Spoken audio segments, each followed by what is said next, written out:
That's how I measure risk versus reward. Like, all right, what's the worst that can happen? And, when you have, values and you have, you do things the right way. And when you work with that intention, then, only good is going to come out of it.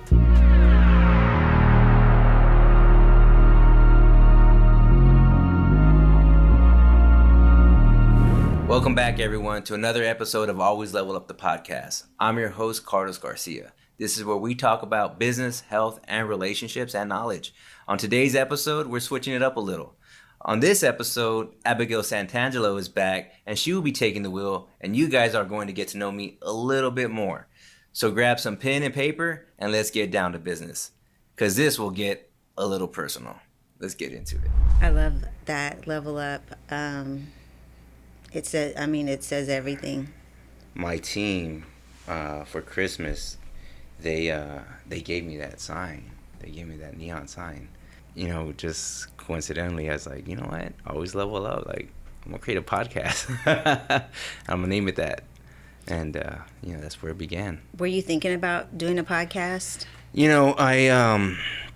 I wanted to create, something, and I wanted to do something that wasn't like gonna take away from my attention with the business and what I do, So I was like, maybe a podcast, and so I want to create content. So it started off with like workout videos and stuff like that, and in the Science of Getting Rich, it talks about how riches are created through creation, not through competition. So I was like, okay, I need to create something. I need something that I can do that's in line with with my values and what I want to bring to the world, right? And I was like, what, maybe a podcast would be good. Talk about people's stories and share stories, because I think that those things are more impactful, and you can learn a lot from other people, and everybody has a story, and for me, what I started to realize, like, well, shoot, it's not all about me. Like, even though I love myself and I love to talk about myself, but other people have some great stories out there that other people can learn from, and that's how you can have this kind of compound effect of touching people's lives through other people's stories that they can relate to. Did you have any experience or? No, I don't. I just do. I just take action. You just jumped in and did it. Yeah, that's how I do anything, and I'm not afraid to fail. I'm not afraid to. As a matter of fact, I know failure is like part of the process. I know, it's like, it's inevitable. You don't just do anything and just win. Like, you go, you learn, you fail, you get back up, you do it again. You learn more, do it again. That's it. Like, just keep going, and the more you do it, the better you get. And that kind of mindset is something that it's what I did with college. Like, I was, we talked about that. I was like, man, I was scared of college, and I was like, you know what? Fuck it, I'm just gonna do it. And I when I was going to college, I remember, like, I was still rough. I had baggy pants, I had a gold grill, I had a piece and chain. I'm driving a Tahoe with 24-inch rims on it. Oh my gosh. I mean, that's amazing that you went from, such one place, like, you just took off. Yeah, well, just by taking action, just taking action, and not being fearful, because when you go through things in life, and you go through hard things in life, and you really fail, and you hit rock bottom, and you're just like, damn, that sucks. And then you start to think about, well, when you do something else, and you're like, all right, how bad could this be? Is it going to be bad like that, some of that other shit you went through, or is it going to be like, what's the worst that can happen? Yeah, bad in a way, like, you may fail, but you're going to learn something, right, and you're going to kind of fail forward. Right on. Yeah. As opposed to, taking some risks that could, cost your life or your freedom and stuff like that, right? So that's how I measure risk versus reward. Like, all right, what's the worst that can happen? And, when you have, values, and you have, you do things the right way, and when you work with that intention, then, only good is going to come out of it. Even if you do fail, like, those are going to be positive lessons. Those are going to be things that you can apply. So It's about that intention that you have behind your actions. And when your actions are pure and they're positive, then you're gonna have a positive outcome eventually. You basically have, went from this child that had a rough life, kind of a product of your environment. You were a star, then became like a star football player, then moved back to San Antonio to the hood, and started dabbling in that lifestyle and kind of thug life, and then it like has comes to a head when you go to federal prison. Yeah. You do your time, you get out, you meet Tracy. That's like the pivotal moment. It is of your life. defining moment. Defining, right? Because you were in all of these negative environments. Now you're with Tracy, and she's kind of guiding you and mentoring you. It seems like. Yeah. And so you Positive influence, a positive person, just somebody that she came from a good family. Her dad was military, and he worked as a border patrol. He was customs. Her mom, took care of the home. Her brothers are awesome, star athletes. Her brother Chris, he was a championship. He actually he hit a championship shot from half court for John Jay. She has a great family. They have, and that was a really good thing for me. And it wasn't like they just all knew me. A lot of people had their doubts about me. Oh, I can and her imagine. friends too. Like, who is this guy? Yeah, this is Tracy. This is your guy. Like, she was a good girl, and Yeah. then she is now with somebody who bad just boy. got out of prison. Yeah, she got this bad boy, boyfriend, baby daddy, baby daddy, and like people question her decisions. But for me, what I feel is like when somebody bets on me, and somebody shows that they believe in me, like I have to produce. Like I have to show them that I am who they think I am. I am that positive person. I can be that. And that's something that I wanted to be, because, for a long time, people counted me out, and it was from my own doing. But even like, my mom's side of the family, like, my uncles and my aunts, they were like, oh, well, he's kind of a lost cause. Like, I don't know if he's going to be able to come back from this, because, them seeing that, they're like, that's hard to come back from. Most people don't. And my grandmother, she was also the one that would bet on me. So, growing up and then going through this whole thing, I let her down a lot. I let my grandmother down, and I felt really bad about that. I was like, man, grandma would give me everything. My grandmother, she loved me. She pretty much raised me as a child, because my mom would work, so I spent a lot of time with her. And growing up, like I would always go to her house, go visit her, spend time with her. She cooked for me. She cooked me breakfast, and this was like, especially like post high school, especially when my stepdad kicked me out, I'd go to grandma's house and she'd feed me. And, she lived at this elderly apartment, so I couldn't live with her, but she'd let me stay and stuff like that, just kind of, support. And, when I went to prison and all that stuff, like I broke her heart. Like, she's like, Tell me a little bit about like the beginning, like the young Carlos. I mentioned to you, my grandmother, and she was somebody that I spent a lot of time with as a child. And she would take me to church with her, and she would pray for me, and she would tell me I was a good boy, and she would always speak these positive words to me, and I loved it. I felt loved. I felt cared for. So how did she feel to know you were now in college? She was happy. She was so happy, and part of that, part of my motivation was like, I want my grandmother to see me become a success. I want her to see me change. I want her to know that everything that she believed in me and that she did for me wasn't in vain. Like, like I'm going to be somebody, and not just for my children, but for her, because she was somebody that like, she betted on me, and to let somebody like that down, like, God, she's such a good woman. She was such a, like she would take care of other older people. And she taught me about giving and showing love and being caring and never expecting anything in return. Like, she taught me a lot of the good values and virtues, because she was really close to God, and that's what she would always teach me when I was around her. And so that was another that was like a little haven for me when I was with her. You're you're emotional about that. That's amazing. Yeah, because that's, for me, I was like, man, I don't like letting people down. I have to. If you believe in me, I have to show up for you. I got to show up for you. So seeing Tracy believe in me, and that was another thing. Like, all right, I got to show up. I got to make sure that I do my best, that I put on my best performance, right, and become somebody better. So as I'm going through life and I'm going through these different experiences, I'm feeling something different, whether it's the insecurity, whether it's this doubt or, just lack of self-confidence. Like I didn't have, I was losing that because, I've always been a pretty confident person, but, when you don't have like things, like sometimes, especially as a young man, like you feel, insignificant, so I was like, all right, I had to remind myself, this is temporary. This is part of the process. Like you have to change. And it's going to start here. Like first thing you have to do is you have to sharpen up your mind.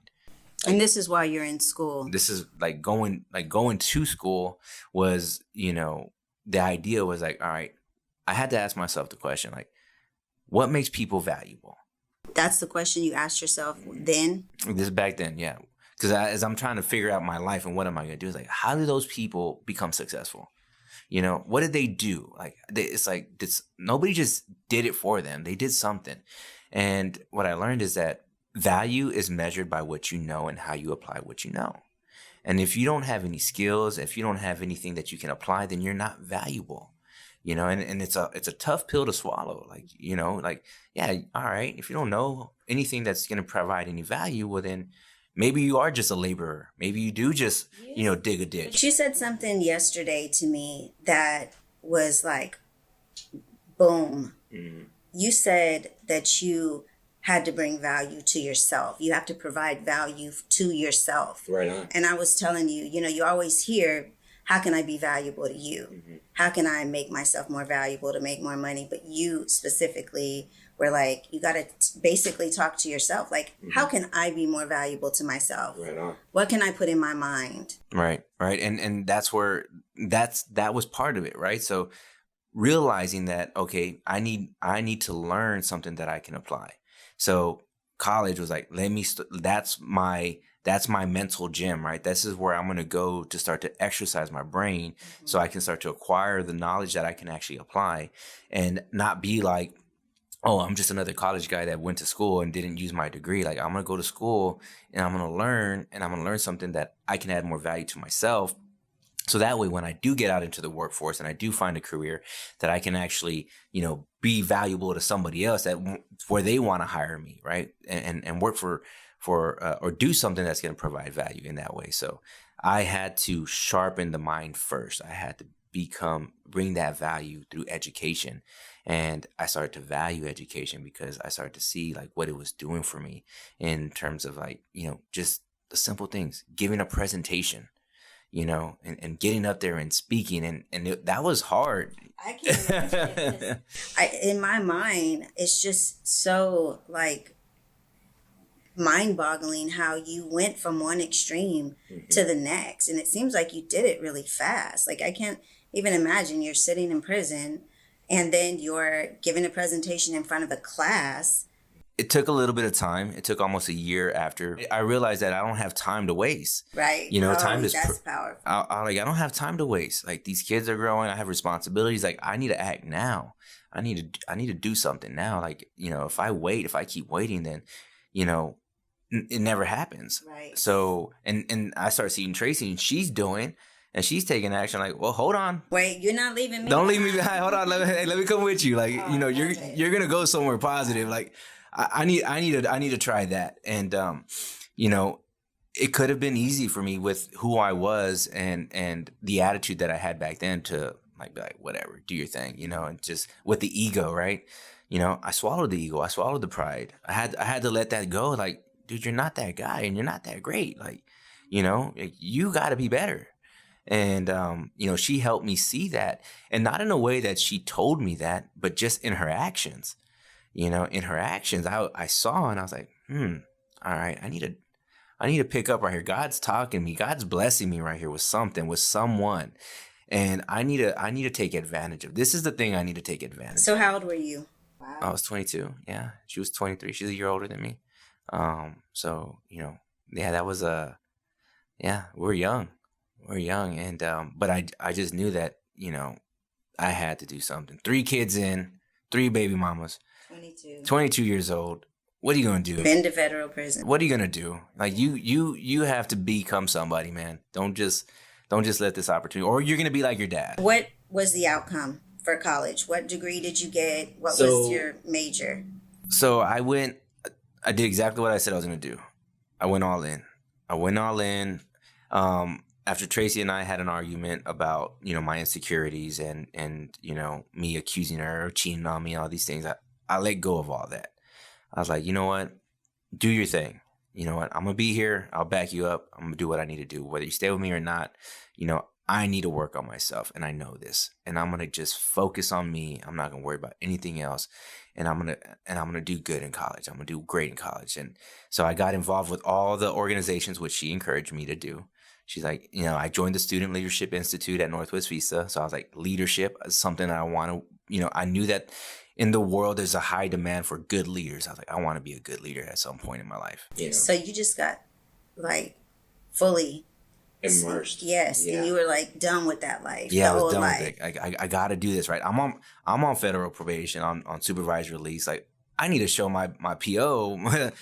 I'm the real deal. Like this, you're about to see something that you've never seen before. Oh, I love it. Like you're about to see something you've never seen before. I'm gonna do it. Like this is gonna be real. I'm not gonna put up a front. I'm tired of putting up a front. I'm gonna be the real deal. I'm gonna go out there, put the work in. I'm gonna pay the price. I'll do what I have to do. I'm gonna make it happen.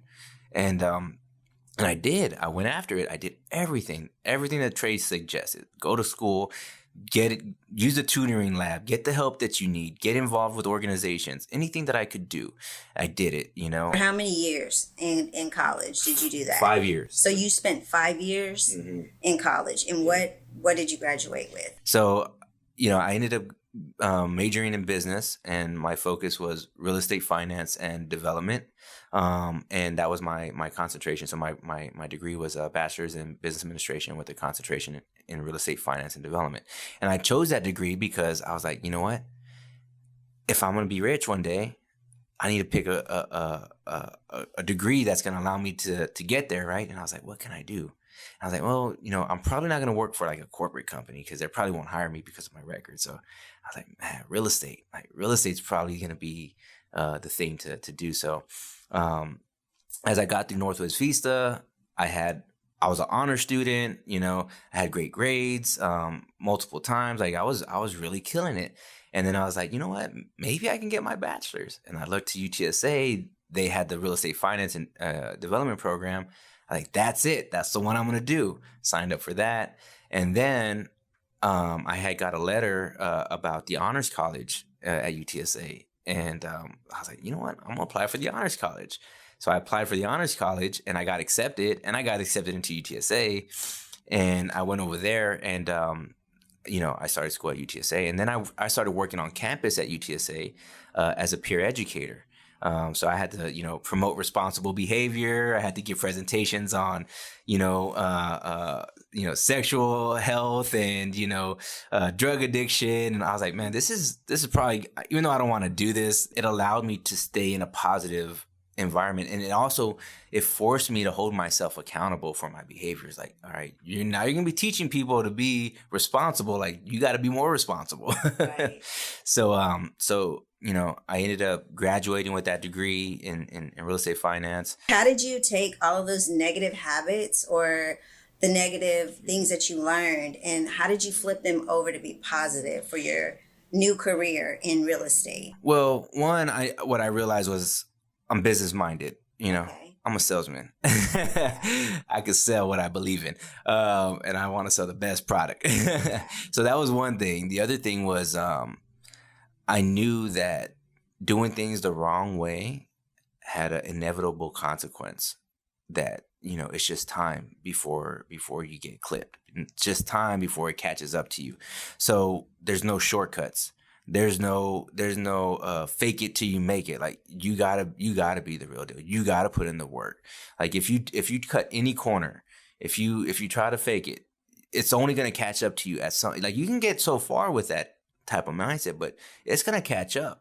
Right? It's like if you pretend to run every day and you post that you're running, 5, 10 miles, and then you don't really run shit. Yeah. And then you go actually go try to do a marathon because you say you're marathon ready. Man, that marathon's going to crush you. You're not going to make it. So you can't fake it till you make it. Same thing is like if you cheat your way through life and you try to get to a certain point, at some point that bluff is going to get called, and you're going to be embarrassed and you're going to fall hard, and it's going to be hard to bounce back from that. But if you put in the work and you do the right things, then that is going to you'll reap the rewards from those actions. So that's what I learned is like, I have to be all in. I have to do it right. I have to do what I say I'm going to do. I can't be afraid to fail. Just get out of the comfort zone, whether I talk like a thug or not, like, just evolve, learn from it, and grow from it. Yeah, but there was, you had to, be crafty. You had to, be focused on both. Yeah, I had a lot of social skills.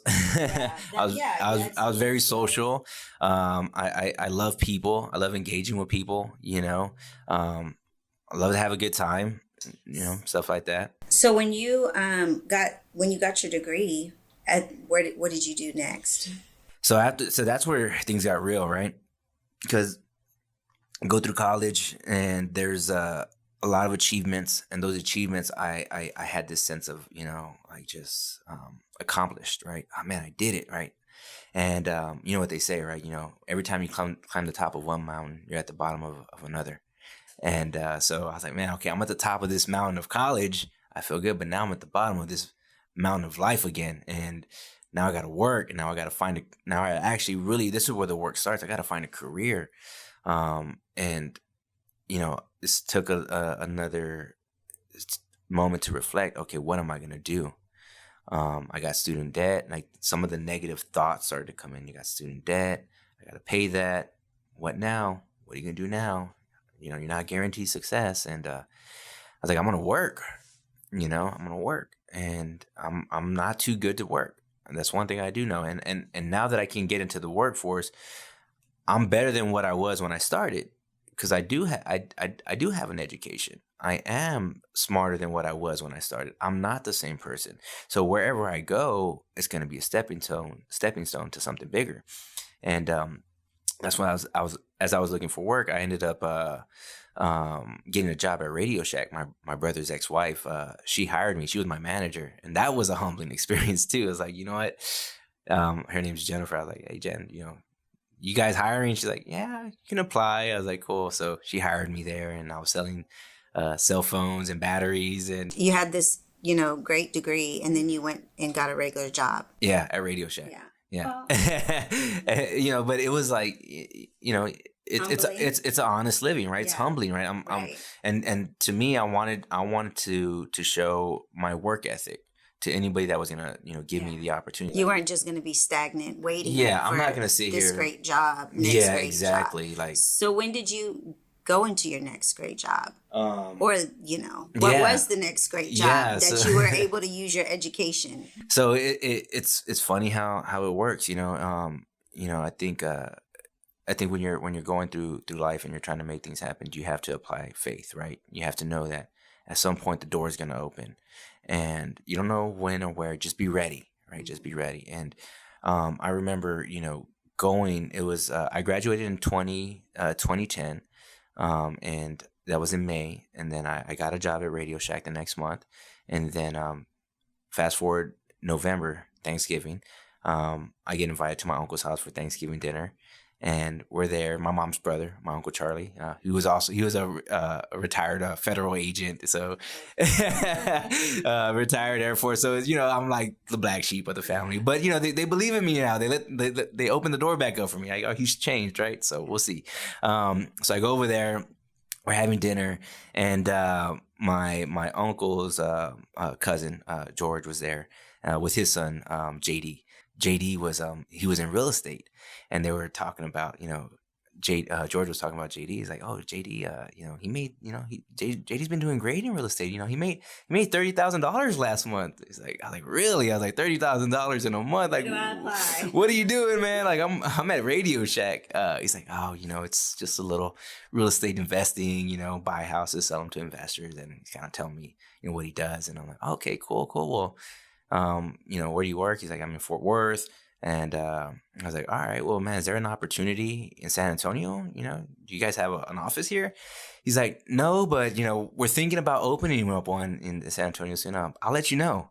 And I was like, oh, all right, cool. And, at that time I was just like, okay, I know I let you know. It's like, it didn't seem promising.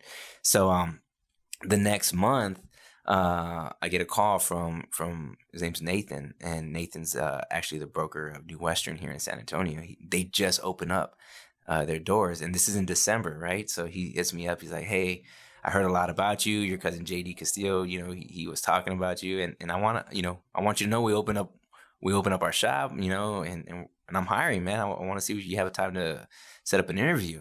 I was like, yeah, absolutely. I was excited, and I go and I meet with him, and I'm dressed up. I'm in my suit, right, ready for my interview. So we start talking, and he's telling me about what they do, and it's the wholesale, right? They buy houses, they sell houses to investors, and I'm like, man, that sounds awesome. Like, that sounds like right up my alley. Like, we don't do any of the work to it. Like, nah, man, we just buy it and sell it. We make money off it. I was like, man, I can do that. And you're able to use their money. Yeah. I was like, I could do that. And I was like, man, well, what do I got to do to join the team? He's like, well, you got to get your real estate license, and you got to, and you do that, I give you a shot. I was like, all right, cool. Well, I was like, Nate, well, let me, I just want to just let you know some things. I do have a past. I have, criminal history. I got arrested. I let him know. I disclosed everything to him. He's like, people make mistakes, man, and I know Trek will. They'll make some exceptions. Sounds like you have a good recent history with college, so just apply and see what happens. And I was like, all right, cool, man. I said, he's like, who knows, man? Maybe you run this shop one day. I was like, yeah, maybe I will. I was like, but hey, man, if I can't get my license, can I still work here? He's like, probably not. And I was like, you know what? I was like, man, I like your honesty. I have nothing to lose. I was like, man, let's go for it. Let's roll the dice. So I signed up, and I reflected too. I was like, man, I have a nice resume. I have a nice college resume, and I put in a lot of work, and I think I've earned a shot. Right. And I went in and passed my courses, took the exam. Took me 3 times to pass the state and national, but I did it. Did the background check. They ended up giving me a probationary license for a year, and I was like, man, yes, I was so excited. Abigail, you don't understand. Like, I was like, this was like the moment where I was like, anything's possible. Where you hear the background music of Eminem, right? Lose yourself. Isn't it Lose Yourself? Yeah. I mean, it was like anything is possible, and if you put in the work and you do the right things, like you can do anything, and the doors will open. And I went all in, like just like I did in college. I'm like, man, you're gonna bet on me? You gonna take that shot with me? I'm gonna give you everything. Let's do it. I'm gonna give you everything I got. I told him, I'm gonna be your best salesman. And I became that and more. So what did you, how much did you make? Like, what was your first check? My first check wasn't really that much. I probably made like a couple grand, and my first year was just all learning, because for 6 months he actually let me sit around and just be a sponge and learn. He's like, man, we just opened our doors. I can use, we can use the body in here. Mm-hmm. And I was like, all right, man, well, I'll help in whichever way I can help, just to show you that. So while you were taking your course, you were still involved with them. You just weren't in the field. I just wasn't in the field. Yeah. I was just able to just learn and listen in on their calls and how they would generate their business. And so I was there just kind of picking up all the pieces, and I was like, all right, cool. I got this. And, I wasn't afraid to take action. Like, I'll go do whatever I need to do. And I did. And, my first year, I think I only made like 10 grand total. The first year? Because one, it was a new office. So the deals there wasn't really that much to sell. But as we started picking up, my first year, that was all learning. I said, like, this is education, and I actually got a check, so that's cool. And then going into second year, and mind you, when he hired me, I went back to school to get my master's degree because I was already addicted to education. I wanted to learn more. So your first year that you were doing this, were you working anywhere else? No, I quit Radio Shack, and then So this is your only income, and you go back to school. and I went back to school. And part of the reason I went back to school was so I can defer my student loans and get in more debt. But I was like, you know what? If I get a master's, I get an MBA, then that gives me more credibility. I think that's a good thing. So I did, and I got the kids, I got the fam. I'm in school, but I'm like, I'm all in to make this. I'm in it to win it, And from there, it was just like, learning in the business aspect and then learning the educational aspect. And I'm just like, I'm finding just ways to continue to add more value to myself. This goes back to the value, right? What else can I learn that I can apply so I can be more valuable? Whether I use it today or tomorrow, like, I'm going to have something that somebody else doesn't. And this gives me a competitive advantage. So so after my second year, I make like, he promotes me to buy houses for the company. So I ended up making like, 44 grand. I was like, all right, that's a nice, we're getting somewhere. That's growth. And then, my third year, I'm already graduated. I have my master's. I have the experience, I know how to buy houses. I know how to sell houses. And now I have the freedom to put it all together. And that's when I actually make my first 100,000 in a year. Wow. And I was like, man, I'm winning. This is it. Like, this is, I started to feel like I made it. Right. But you get to that point, like, you make it to the top of one mountain, you're at the bottom of another. So when did you, when did you go from, just a acquisition associate to like the big boss? So it was about 5 years, into it. And what I learned is that, as I started having success and I got off of supervised release and I was making money and I had freedom and now I can do more of what I wanted. I opened that door for, or the door opened up for some of the old habits to creep back in, What? So like, yeah, it was like, I started to go out and hang out at the bars, at the happy hours, and, go out there and just spend a lot of time socializing. And my habits of drinking and socializing became, it was getting bad. And that's when I remember talking to Tracy, and, she's my beacon. She's letting me know when I'm on course and when I'm off. And she's like, hey, you're going backwards. And, and this is where I started realizing, okay, I'm lacking something. I'm lacking self-discipline. Like, my discipline's weak. And so the money, I'm glad you brought this up, because I remember in our conversation that and I specifically wanted to touch base on this because there's a lot of people, making money, successful. So how did that success affect you? Positive and negative. And the reason why is because positively, I was able to provide for my family financially, right? We were able to buy our own home. We moved out of Tracy's mom's house. We ended up we bought her house from her and we renovated. Those were all good things. We were able to, go from sharing one car to having our own car. So all those things were good. I was able to take care of my kids. Everything was looking good. The negative was like, okay, now I have more financial more freedom. Now I can spend things and spend money and do things that I want. So the ego starts to creep in, right? You're the boss. Well, I'm not the boss yet. Okay. But I'm a top producer. But you are a boss, right? Yeah, I'm a top producer. I'm getting it. I'm making it happen.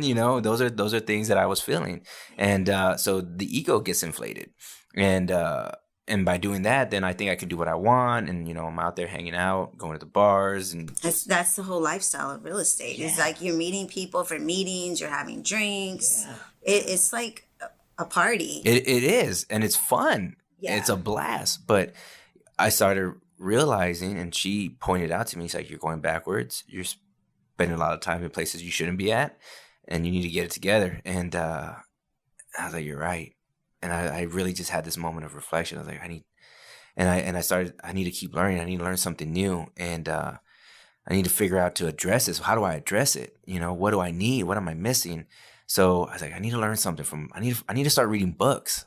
And I was like, I need to start reading books. And I was like, You well, go back to learning go back to every learning. time. Yeah, Yeah. go back to learning. I need to read books. And then I started like, well, what books do I read? Well, what do I need to address? I need to find something that can help me solve this problem. And so I stumbled on Think Your Way to Wealth, Napoleon Hill. And I learned that this book was based off the 17 Principles of Success of Andrew Carnegie, who is, one of the greatest businessmen that, was ever in America. And how he migrated from Scotland to America to, start working in the railroads as a laborer, worked his way up. I mean, this guy was a very solid person, right? And how he grew, and he created Carnegie Steel, sold Carnegie Steel to JP Morgan, became richer than Rockefeller, talked about how he did all of that by applying these 17 principles. And these 17 principles are the principles that I discovered that showed me what I needed to work on. One of the principles was self-discipline and attractive personality. And he talks about how if you don't have self-control, if you don't have self-discipline, if you can't control what you eat or drink, you can never be a great success. And I'm like, fuck. Wow. I'm like, that's it. I have no self-control. I have no self-discipline. I need to address this. I need to address it fast. And I started thinking about, how do I do that? Now he exposed some things that I need to work on. Now, how do I do that? And I was like, discipline. It starts with discipline. So I started looking for another book. What book can teach me about discipline? And I came across Extreme Ownership by Jocko Willink. And he is a Navy SEAL, and he talks about how Navy SEALs get self-discipline. And he talks about how Navy SEAls get up early, get out of bed. As soon as your alarm goes off, get up, get out, get after it. Like, you go to work, like you go work out. And I was like, that's what I need to do. So you basically, just changing the habits. Mm-hmm. Yeah. Becoming aware of the habits, right? First, because it's easy to the ego is bad. Like, that thing can take you over, and it can destroy you. So you have to, and if you don't understand how to humility, and you don't understand how to humble yourself, and to realize that you're wrong, and when somebody that you love is correcting you, and not take it as a negative, but taking it more as like, no, this is something that she's going to help me. So basically, just, once you recognized your behavior, then it was like, it sounds like you just immediately were like ready for change. Well, I wanted change, right? And then I was like, what else can help me, make this change? And I was like, I need more responsibility. Yeah. I need more responsibility. And that's when I started thinking about management. And, that's when and I knew that on paper, I was like, I'm a performer. I have the leadership capabilities. I have it all. And I want more. And I remember, talking to Nate again. I was like, man, what do I have to do to become, an AGM, assistant general manager? Like, he's like, all right, well, here's some things, to work on, and, knock those out, and, we'll get there. I was like, cool. So I started going to work. I started going to work on myself. I started cutting ties with people that I shouldn't be around, and people that were bringing me down. You've gone down this journey, and there's one person that's been by your side that's really there for you, and it was my wife. And that's the only person that you keep in your corner, and you keep going. And that's when I went after it, and I asked for leadership, and I worked on myself, and I started studying these principles to master them. And then I started to, wake up early and just run. I was like, just get up and just go run. Like, do what's hard, do what sucks, do what you don't want to do. Get that discipline. You need it. So now you're the manager. So yeah, I become a manager. I work on myself. I get there. And then I want to build a team. So I ended up, creating a presentation, presented it to our owners, presented it to my manager, about opening up another location, another office in San Antonio. And, they were bought in. They thought I was the guy for the job. They allowed me to do it. So I went out and I created my own team. And that was like the beginning of a new challenge. But that right there was something that forced me to changed my behavior because now I have more responsibility. You're the manager. I am a manager. You're the leader I'm a of all leader. of these people. Yeah, I got to lead them in the right direction. Their well-being is my responsibility. And that at that point, that's when I knew it was time for me to step into leadership. It was time for me to start to grow in that way. And going back to education, I wanted to get a PhD in leadership, but but I didn't because that was going to take too long. So I ended up hiring a leadership coach who had a PhD in organizational leadership, and he's been my coach for a long time now. Really? Yeah, so I'm all about just learning and doing what I need to do to continue to add value, or now hire the right people around me that can help me, with whatever skill set that I need to, you know, get a job done. Because now I know more the value of people and utilizing their skill sets and paying them for what they're great at, because we can't do it all. We can't do it all, and you need to. And now this is where the cycle of money and using it in a positive way comes into play, and you start to help people, make changes in their life. Well, I think you've done very well. I mean, you guys seem to be doing well, growing. So you've done a good job here. Appreciate it. Yeah, it's been a lot of work. And it's the bottom of another mountain, and it's just a continuous climb. And so I remind myself of that. How long have you been with New West? I've been with New Western for 11 years. This month is my 11th year. And man, it's been great. It's allowed me to change, to grow, to enhance my skills, to be a better person, be a better man, be a better husband, be a better leader. Like, it's allowed me just to have all these experiences to grow, and I'm grateful for it. And just being able to be here now with you and doing this is such a blessing. And what I realize is just don't ever take it for granted. Remember what got you here. And remember that it's that work, and what got you here won't get you to where you're going. You have to change again. You have to improve. You have to get better. So whatever comes up, I'm ready to go after it. We've talked over the years, and each time we talk, I learn a little bit more about you. And when you told me you were doing a podcast interviewing people, I was like, that's really cool because you're highlighting people's stories, to help other people. And I was like, you know what, Carlos, you have to tell your story. Like, a lot of people, don't want to share the bad that they perceive as being bad, because they're like, I don't want people to know that, or, it's not important. But it is, because there's so many other people out there just like you. And you're like an amazing example of a great man, businessman, father, husband. Like, I admire you and Tracy so much. Appreciate it. Yeah. It's it's one of those things that I know that it's taken a lot of work, and I know that people should see what the challenges were, because you learn more from the challenges and the obstacles than you do from the pain. You learn from the pain. Oh, gosh. Than you do from the victories. Like, you see the victory, it's all glitz and glam and it's all great, but no, what did you really have to go through? What was the price that had to be paid to get here? And I think that's important to know, because without that, there is no success. Yeah, because people see you right now. They're like, he's running a big company here and successful, but they have no idea like what you went through. Like, your story is powerful. Appreciate it. Thank you. So is yours. Thank you. All right. So what do you feel is the best advice that you give your guys, or would give anybody? The best advice I can give somebody is to just believe. You have to apply faith. You have to believe in what you can't see.